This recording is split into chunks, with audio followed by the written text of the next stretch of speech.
Hello everyone, welcome to engineers Adda guys. I hope you all are good. Myself Rajat Singh और आप सभी का स्वागत है इंजीनियर्स अड्डा के इस प्लेटफॉर्म पे। एनएचपीसी जेई बहुत बड़ी वैकेंसी, चाहे सिविल की बात करूं, इलेक्ट्रिकल, मैकेनिकल, सभी ब्रांचेस के लिए यहाँ पे वैकेंसीज हैं। और ये वीडियो उन सभी एस्पिरेंट के लिए बहुत ज़्यादा इंपॉर्टेंट है जो जेई एग्जामिनेशन की प्रिपरेशन कर रहे हैं। साथ साथ में एनएचपीसी एक अपॉर्चुनिटी आपके लिए एक्स्ट्रा बढ़ चुकी है। इस वीडियो में मैं कवर करने वाला हूँ ये सारे पॉइंट्स, जिसमें हम क्वालिफिकेशन क्या है, पोस्ट डिटेल क्या है, एज और सैलरी, ये सारी चीज़ें, लाइफस्टाइल, और सबसे इम्पॉर्टेंट जो लास्ट पॉइंट है, कंप्लीट स्ट्रेटजी, किस तरीके से आप इस पर्टिकुलर एग्जामिनेशन को क्रैक कर सकते हैं। और ये बात मैं बहुत कॉन्फिडेंटली बोल सकता हूँ कि गाइज, अगर आप इस पूरी वीडियो को अच्छे से देखोगे तो आपको बहुत ज़्यादा बेनिफिट मिलेगा इस पर्टिकुलर एग्जामिनेशन में। लास्ट टाइम अभी एनएचपीसी के जो एग्जामिनेशन हुए थे, लास्ट टाइम हमने यूट्यूब पे एक सीरीज स्टार्ट की थी, फाइनल पंच एनएचपीसी के लिए। गाइस, बिलीव नहीं करेंगे, उस एनएचपीसी जेई के एग्जामिनेशन में टेक्निकल की बात करूं, सिविल इंजीनियरिंग की, तो उस फाइनल पंच के सेशन से ही बहुत सारे क्वेश्चंस वहां पे एग्जामिनेशन में आए। और उसी वीडियो सेक्शन को देख के काफ़ी बच्चों ने सिलेक्शन भी लिया, जिनमें से मैं कुछ बच्चों से आपको मिलाने वाला हूं यूट्यूब चैनल पे ही।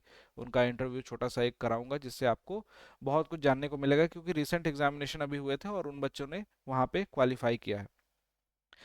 रही बात एनएचपीसी की, तो सबसे पहले आपको समझना पड़ेगा कि इस मिनी रत्ना कंपनी में क्या क्या अपॉर्चुनिटी है आपके पास, किन किन जगहों पे काम करने की। देखिए, इनके बहुत सारे प्रोजेक्ट चल रहे हैं, इन्होंने ऑलरेडी यहाँ पे इंफॉर्मेशन दे रखी है, जो इनका नोटिफिकेशन निकला है, कि इसमें 71% अप्रॉक्स गवर्नमेंट का स्टेक है, यानी कि गवर्नमेंट की ही, ये गवर्नमेंट ऑफ इंडिया एंटरप्राइजेज ही है, गवर्नमेंट कंपनी है ये। आप ऐसा नहीं बोल सकते हो कि सर प्राइवेट है कि क्या है। इसमें 71%, ऑलमोस्ट 71% का गवर्नमेंट की हिस्सेदारी है, मिनी रत्ना कंपनी है। दूसरी चीज कि इन पीएसयूज में वर्किंग कल्चर बहुत ही सिमिलर काइंड ऑफ होता है, कि प्राइवेट और गवर्नमेंट का बीच का, मतलब आपके पास बहुत ज़्यादा, ऐसा भी नहीं कहेंगे आप बहुत ज़्यादा फ्री रहोगे, आपके पास वर्क रहेगा, है ना। बहुत ज़्यादा लोड भी नहीं रहता है, एक डिसेंट जॉब होती है। और यहाँ पे लाइफस्टाइल की बात करूँ तो लाइफस्टाइल बहुत अच्छी होती है। जो भी बच्चे यहाँ पे जॉब करते हैं, जो भी लोग जॉब कर रहे हैं, चाहे वो गेट के थ्रू जाते हों या फिर इस तरीके से जो रिक्रूटमेंट होते हैं जेई के पोस्ट पे जाते हों, पूरी बातें करूंगा। यहाँ पे देख सकते हैं, इन्होंने खुद लिख रखा है कि यहाँ पे इनके 16 ऐसे प्रोजेक्ट हैं, ऑलमोस्ट 10,489 मेगावाट कैपेसिटी के, जो कि यहाँ पे देखिए लिखा हुआ है, इन्होंने कंस्ट्रक्शन स्टेज पे है, यानी कि काम तो बहुत है इनके पास, है ना। 8 ऐसे प्रोजेक्ट हैं जो ऑलमोस्ट क्लियरेंस स्टेज पे हैं, मतलब कंप्लीट हो चुके हैं। और कुछ 3 प्रोजेक्ट ऐसे हैं जो सर्वेइंग और इन्वेस्टिगेशन स्टेज पे हैं। तो गाइज, अपॉर्चुनिटी बहुत है, साथ साथ में इनका टर्नओवर भी अच्छा है, प्रॉफिट भी अच्छा है। प्रॉफिट इन्होंने 3,537 करोड़ का किया है फाइनेंशियल ईयर 21-22 में।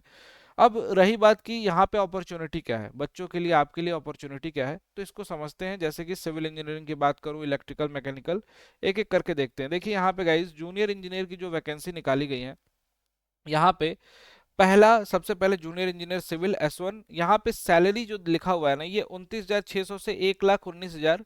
और ये जो सैलरी सेगमेंट, ये जो लिखा रहता है, इसमें अब आप कंफ्यूज हो जाते हो कि सर कितना पैसा हमें मिलेगा, इन हैंड कितनी सैलरी मिलेगी। तो गाइज, आपको बस एक रफ आइडिया देने के लिए, इसमें बहुत सारे अलाउंस होते हैं, उसमें एक रफ आइडिया देने के लिए आपको बता दूं कि यहाँ पे आपकी सैलरी लगभग लगभग 55 से 65 हज़ार के बीच में यहाँ पे जेई को मिलती है। ठीक है। अब इससे आकलन लगा सकते हो कि आपके लिए ये जॉब कितनी बेहतर और कितनी मतलब काम की हो सकती है। इसमें रिक्वायरमेंट क्या मांगेगी, कौन कौन फॉर्म को फिल कर सकता है, तो देखिए यहाँ पे 2-3 पॉइंट इंपॉर्टेंट है, जो मैं हाईलाइट करना चाहूंगा। जिन बच्चों ने डिप्लोमा किया है 3 वर्षों का, 3 ईयर रेगुलर टाइम, यहाँ पे देखिए लिखा हुआ है, full time regular diploma in civil engineering from government government recognised institution with a minimum 60% mark और इक्विवेलेंट ग्रेड। अब यहाँ से बहुत सारे बच्चे इस पे कंफ्यूज हो जाते हैं ना, कि सर ये जो स्टेटमेंट आप लिखे हुए हैं, यहाँ पे इन्होंने लिखा हुआ है, इसमें क्या ऐसा स्टेटमेंट, यहाँ पे गवर्नमेंट और गवर्नमेंट रिकॉग्नाइज लिखा हुआ है, क्या मतलब गवर्नमेंट कॉलेज से डिप्लोमा करने वाले बच्चे भर सकते हैं? नहीं, ऐसा नहीं है बेटा। रिकॉग्नाइज्ड बाई, मतलब जो जो संस्थान आपको सर्टिफिकेट देते हैं, उनकी बात की जा रही है। ठीक है। तो जैसे बीटेक में एआईसीटीसी अप्रूव्ड होते हैं, वैसे यहाँ पे तो सारे बच्चे, चाहे गवर्नमेंट कॉलेज से पढ़े हो, रेगुलर फुल टाइम कोर्स होना चाहिए, जिसमें ये लिखा हुआ है कि मिनिमम 60% मार्क्स और इक्विवेलेंट ग्रेड, ग्रेड सिस्टम है तो 60% या इक्विवेलेंट उसके होना चाहिए। SC ST और PWBD कैंडिडेट के लिए 50% है एलिजिबिलिटी के लिए, कि अप्लाई कर सकते हैं अपने डिप्लोमा के। अब बीटेक वाले बच्चों का सवाल है कि सर बीटेक वाले भर सकते हैं कि नहीं। मैं कहूंगा बीटेक वाले वो बच्चे भर सकते हैं जिन्होंने डिप्लोमा प्लस बीटेक किया है। साफ साफ लिखा हुआ है higher technical qualification like B Tech B, B वाले भी without the essential qualification that is full time diploma, full time regular diploma is not allowed. मतलब वो बच्चे जिन्होंने डिप्लोमा बिना किए बीटेक किया है, केवल बीटेक किया है, वो अलाउड नहीं है इसमें। ठीक है, ऐसा ही होता है इसमें, इस पर्टिकुलर वैकेंसी में, जेई की वैकेंसी में। यही सारा क्राइटेरिया है। यहाँ पे नंबर ऑफ पोस्ट की बात करूं तो सिविल वालों के लिए टोटल 149 पोस्ट है बेटा, है ना। और अगर मैक्सिमम एज की बात की जाए तो 30 वर्षों तक, जिनकी एज 30 वर्ष हो गई है, कब हो गई है, यहाँ पे डेट देखिए, 30/6/2023। अगर 30/6/2023 तक अगर आपकी एज 30 वर्ष से ज्यादा हो जा रही है तो आप यहाँ पे भर नहीं सकते हैं। 30 वर्ष से कम आयु वाले बच्चे भर सकते हैं। एज का कैलकुलेशन होगा 30/6/2023 को। दूसरी चीज कि क्या एज में रिलैक्सेशन मिलेगा? यस, एज में रिलैक्सेशन मिलेगा। यहाँ पे ऑल इंडिया से सभी बच्चे फॉर्म को भर सकते हैं, उनको कैटेगरी वाइज रिलैक्सेशन वगैरह सब कुछ मिलता है। अभी यहाँ पे करंट वैकेंसीज जो है 149 है, बैकलॉग किस में 6 है, और 143 करंट ईयर की वैकेंसीज हैं। बैकलॉग वैकेंसीज मतलब जो पिछली बार यहाँ पे नहीं फिल हो पाई। ठीक है, करंट ईयर की वैकेंसी 143, मतलब कुल मिलाकर 149 पोस्ट सिविल इंजीनियर्स के लिए है। इसी तरीके से मैं बात करूं जूनियर इंजीनियर की पोस्ट इलेक्ट्रिकल की जो है, यहाँ पे गाइस देख सकते हो, यहाँ पे भी सारा क्राइटेरिया सेम है। नंबर ऑफ वैकेंसी जो है 74 है। और अगला जो है हमारा जूनियर इंजीनियर मैकेनिकल के लिए, मैकेनिकल के लिए यहाँ पे 63 पोस्ट है। मतलब अगर सिविल मैकेनिकल इलेक्ट्रिकल की बात करें तो अच्छी खासी पोस्ट है, 149, 74, 63। ईसी वालों के लिए भी कुछ पोस्ट हैं, और इसके बाद आईटीआई वाले बच्चों के लिए भी, और जनरली बहुत सारे अदर पोस्ट भी यहाँ पे मेंशन है। लेकिन यहाँ पे चूंकि इंजीनियरिंग के बच्चे ज़्यादा हैं, इसलिए मैं इंजीनियरिंग के एस्पिरेंट को यहाँ पे सारी बातें बता रहा हूँ। बाकी सारा क्राइटेरिया सब में सेम है। जो भी ब्रांच से आप फॉर्म भरना चाहते हो, जिस ब्रांच से आपने डिप्लोमा किया है, भर के और डेफिनेटली इस पर्टिकुलर एग्जामिनेशन को दे सकते हैं। अब रही बात कुछ एडिशनल इन्फॉर्मेशन की कि सर यहाँ पे जो एग्जामिनेशन कराए जाएंगे उसके टेस्ट सेंटर क्या होंगे। तो देखो यहाँ पे ना ऑल इंडिया बेसिस का एग्जामिनेशन है। यहाँ पे इन्होंने लिख रखा है कि 18 सिटी, 18 सिटी में एग्जामिनेशन कराए जाएंगे। ठीक है, ऑनलाइन एप्लीकेशन सिस्टम जब आप फिल करेंगे वहां पे मेंशन भी होगा, mention in the online application system candidate have to select the preferred examination city. आपको उसमें से प्रेफरेंस अपना सेलेक्ट करने का ऑप्शन मिलेगा। 18 सिटी ऑलमोस्ट हर कोने कोने में आपके शहरों के नाम होंगे जहाँ पे एग्जामिनेशन कंडक्ट कराए जाएंगे। नेम ऑफ सिटी यहाँ पे नीचे लिखा हुआ है, Ahmedabad, Bengaluru, Bhopal, Bhubaneswar, Chandigarh, Chennai, Dehradun, Delhi, Gangtok, Guwahati, Hyderabad, Itanagar, Jaipur, Jammu, Kolkata, Lucknow, Mumbai, Ranchi. These are the centre. हर स्टेट में एक एक सेंटर है एटलीस्ट। तो आप डेफिनेटली किसी भी स्टेट से बिलोंग करते होंगे तो आप फॉर्म को भर सकते हैं। लगभग लगभग हर स्टेट के आसपास में एग्जामिनेशन सेंटर आपको मिल जाएंगे, चाहे ईस्ट की बात करूँ, वेस्ट, नॉर्थ, साउथ, सब जगह। अब यहाँ पे एग्जामिनेशन का मोड देखो, हिंदी इंग्लिश दोनों मोड में ये पेपर होता है। पेपर आपको दोनों मोड में दिखाई देगा। चाहो तो हिंदी में दे सकते हो, चाहो तो क्वेश्चन को इंग्लिश में पढ़ सकते हो। ड्यूरेशन जो होता है एग्जामिनेशन का 3 घंटे का, 3 घंटे आपको समय मिलेगा। टोटल नंबर जो है 200 मार्क्स का आपका पूरा पेपर होता है। अब 200 नंबर में एसएससी जेई भी कंडक्ट कराता है, और मैं हमेशा पिछली बार भी बताया था कि एसएससी जेई की तरह ही सिमिलर काइंड ऑफ इसका भी एग्जामिनेशन है। लेकिन यहाँ पे बस टेक्निकल की वरीयता है, टेक्निकल का वेटेज जो है वो ज्यादा दिया जाता है। टेक्निकल इसमें 140 नंबर का आ जाता है बेटा। 140 मार्क्स का आपका टेक्निकल, चाहे सिविल के हो, इलेक्ट्रिकल, मैकेनिकल, अपनी ब्रांच का टेक्निकल 140 का यहाँ पे टेक आ जाता है। और उसके बाद 30-30 मार्क्स के नॉन टेक। ये नॉन टेक में क्या क्या आता है, जैसा कि एसएससी जेई में होता था, रीजनिंग आती थी, और रीजनिंग के साथ साथ जनरल अवेयरनेस। तो गाइज ये पूरा का पूरा ना इनका पैटर्न होता है, जिससे कि ये 200 नंबर का पूरा पेपर कंडक्ट कराते हैं, है ना। और इसी पर्टिकुलर एग्जामिनेशन को क्लियर करने के लिए आपको सबसे ज्यादा कमांड टेक पे होना चाहिए। नो डाउट नॉन टेक भी स्ट्रॉन्ग करना पड़ेगा, लेकिन टेक आप देख रहे हो वेटेज कितना अच्छा खासा है। एक तीर से दो निशाने मार सकते हो आप लोग, इनफैक्ट तीन भी मार सकते हो। जेएसएससी जेई, एसएससी जेई, और यहाँ पे एनएचपीसी, ऑलमोस्ट सिमिलर सिलेबस है टेक्निकल का। ठीक है, आगे बढ़ते हैं, मार्किंग की बात करते हैं बेटा। मार्किंग में इन्होंने नेगेटिव मार्किंग रखी है, 0.25 मार्किंग। डेफिनेटली यहाँ पे लिखा भी हुआ है कि 1 mark shall be awarded for correct and 0.25 mark deducted for incorrect question. Incorrect के लिए 1/4 की नेगेटिव मार्किंग है, ठीक है। और यहाँ पे जितने भी बच्चे हैं सबको बता दूं कि जो भी बच्चे इस एग्जामिनेशन को देने जाएंगे, सब अपने पहले से ही माइंड में प्रिपेयर करके जाना कि नेगेटिव मार्किंग को हमें कम करना है। नेगेटिव मार्किंग अगर आपकी ज़्यादा होती है तो डेफिनेटली आप रेस से बाहर हो जाओगे। कंपटीशन आजकल आपको भी पता है कि टफ है, लेकिन फिर भी मैं कहूँगा कि इस एग्जामिनेशन को बहुत ही प्रिसाइजली पढ़ के आप सिलेक्शन ले सकते हो इस पर्टिकुलर एग्जामिनेशन में।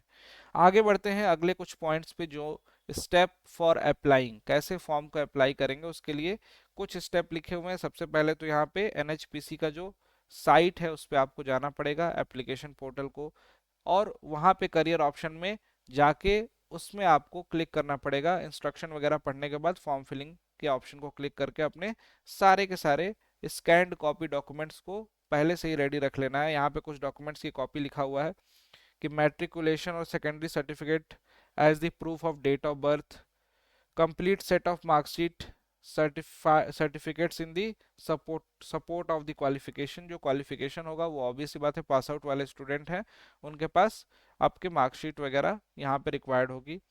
Caste certificate in format prescribed by the government of India in case of OBC. और जिनको भी रिलैक्सेशन वगैरह चाहिए उनको डेफिनेटली यहाँ पे कास्ट सर्टिफिकेट यहाँ पे देना पड़ेगा, ठीक है। और 6 month before the date of registration यहाँ पे लिखा हुआ है, ये पूरा अच्छे से पढ़ लेना आप लोग। और डिसेबल कैंडिडेट को कॉम्पिटेंट अथॉरिटी का सर्टिफिकेट जो है वो इशू हुआ है वो देना पड़ेगा। लेटेस्ट फोटोग्राफ और सिग्नेचर एज पर the instruction given in the online portal, online portal पे जो लिखा रहेगा उसके हिसाब से आपको ये सारी बातें लिखी हुई हैं। और साथ साथ में मिनिमम क्वालिफिकेशन मार्क लिखा हुआ है सीबीटी के लिए, यानी कि आपका सिलेक्शन तभी होगा जब आप एटलीस्ट 40% मार्क्स लाओगे। हालांकि 40% पे सिलेक्शन तो होता नहीं है, 40% से ऊपर ही होगा। लेकिन किसी केस में मान लो ऐसा हुआ कि किसी कैटेगरी में अगर किसी बच्चे की मेरिट में नाम आ रहा है, जितने बच्चों को उनको सेलेक्ट करना था उसमें नाम आ रहा है, लेकिन उसके मार्क्स 40% से कम है, तो उसको क्वालिफाइड नहीं माना जाएगा। मतलब किसी भी हालत में जनरल ओबीसी और ईडब्ल्यूएस को 40% और एससी एसटी पीडब्ल्यूबीडी को 35% मार्क्स तो लाने ही पड़ेंगे। और ऑब्वियस बात है, सिलेक्शन लेना है तो आपको मेरिट में अपना नाम बनाना पड़ेगा। ऑनलाइन मेरिट बेस पे ही फाइनल सिलेक्शन होगा, जो कि नीचे लिखा हुआ है। और ऑफर ऑफ अपॉइंटमेंट तभी दिया जाएगा आपको, ठीक है। चलिए, अब रिजर्वेशन एंड रिलैक्सेशन। रिजर्वेशन जैसा मैंने पहले बताया है कि सभी बच्चों को जो आपके सेंट्रल गवर्नमेंट के नॉर्म्स होते हैं, गवर्नमेंट के नॉर्म्स होते हैं, वो सारे के सारे एप्लीकेबल होंगे। रिजर्वेशन रूल सारा एप्लीकेबल है, ऑल इंडिया में कहीं से भी फॉर्म को फिल कर सकते हैं आप लोग, ठीक है। और एज का रिलैक्सेशन वगैरह जैसा मैंने पहले आपको इन्फॉर्म किया था सारा इसमें मेंशन है। तो जितने भी बच्चे यहाँ पे एग्जामिनेशन देने जाएंगे उनको ये सारी बातें पता होनी चाहिए थी, ठीक है। तो गाइज देखो यार, आप लोग इस पर्टिकुलर फॉर्म को 9 जून से भर सकते हो, यानी कि कल से फॉर्म फिलिंग स्टार्ट हो जाएगी ऑफिशियल वेबसाइट पे सुबह 10 बजे से। टाइमिंग वगैरह मेंशन है, 30 जून आखिरी डेट है। और बहुत ही अच्छी जॉब है। मैं कहूँगा कि जितने बच्चे एक तरह से अपने पर्सनैलिटी को इन्हेंस करना चाहते हैं, एक तरह से अच्छे इन्वायरमेंट में रहना चाहते हैं, अच्छे क्वार्टर्स वगैरह आपको मिलते हैं, एक जॉब लाइफ एक तरह से पूरी आपकी समझ लो कि पूरी लाइफ चेंजिंग जर्नी हो जाती है। क्योंकि यहाँ पे सिलेक्शन के बाद आप धीरे धीरे अपने आप को इम्प्रूव करने लगते हो, इन्हेंस होने लगते हो। आपको जरूर भरना चाहिए अगर आप एलिजिबल हो इस फॉर्म को। और साथ साथ में प्रिपरेशन की गारंटी हमारी है गाइज, आपको अच्छे से पढ़ाएंगे, बिल्कुल ए टू जेड सारी चीज़ें, इसमें जो भी आपको लगती हैं कमियां, बेसिक बेसिक चीज़ें सारी बताएंगे। पेड क्लासेस तो चलेंगी ही चलेंगी, जो कि आपको मिल जाएंगी अगर महापैक में इनरोल्ड होगे तो। नए बैचेस भी आपको मिलेंगे इसके सारे। और यूट्यूब पे भी बहुत इफेक्टिव सेशन आपके लिए लेकर आएंगे। अगर आप लोगों ने सपोर्ट किया, आप लोगों ने बोला कि हाँ सर इसके लिए यूट्यूब पे सेशन भी ज़रूरी है, वो भी लाइए, तो यूट्यूब पे भी जैसा कि लास्ट टाइम हमने किया था बहुत ही ज़्यादा इफेक्टिव था वो, बहुत सारे बच्चों को बेनिफिट मिला था, आपको भी मिलेगा। तो गाइज बस इसी तरीके से अपना प्यार बनाए रखें और हमारे साथ जुड़े रहें इंजीनियर्स अड्डा पे। और अगर आज की वीडियो आपको समझ आई हो, अच्छी लगी हो, पूरी चीज़ें अच्छे से समझ आई हो, तो जरूर लाइक करिएगा और चैनल को सब्सक्राइब करिएगा। Thank you so much. Last में बस इतना बोलूँगा कि जो भी बच्चे सिविल इंजीनियरिंग के हैं उनको सिविल इंजीनियरिंग के इस महापैक में वो सारे बैचेस मिल जाएंगे, जो अभी recent examination DDA DF CCIL SSC JE और साथ साथ में एनएचपीसी का जो बैच आएगा वो भी। किसी भी बच्चे को किसी भी बैच में एनरोल करना है तो you can use this discount code that is Y 293, जिससे कि आपको ये सारे बैचेस मिनिमम प्राइस में मिल जाएंगे अड्डा 24/7 के एप्लीकेशन पे। इस महापैक में सिविल इंजीनियरिंग के सारे बैच मिलेंगे, जैसे इलेक्ट्रिकल का अगर कोई महापैक परचेज करेगा तो इलेक्ट्रिकल इंजीनियरिंग के, मैकेनिकल वाले बच्चों के लिए मैकेनिकल के। डिस्क्रिप्शन में सारी लिंक्स पड़ी हुई हैं, उन लिंक पे क्लिक करके आप ऐप डाउनलोड करके डायरेक्टली जा सकते हो एप्लीकेशन पे, और डिस्काउंट कूपन कोड सेक्शन में इसको यूज़ करके आप मिनिमम प्राइस में इसको ज्वाइन कर सकते हैं। Thank you so much, bye bye, take care, मिलता हूँ आपसे नेक्स्ट वीडियो में। Till then keep learning.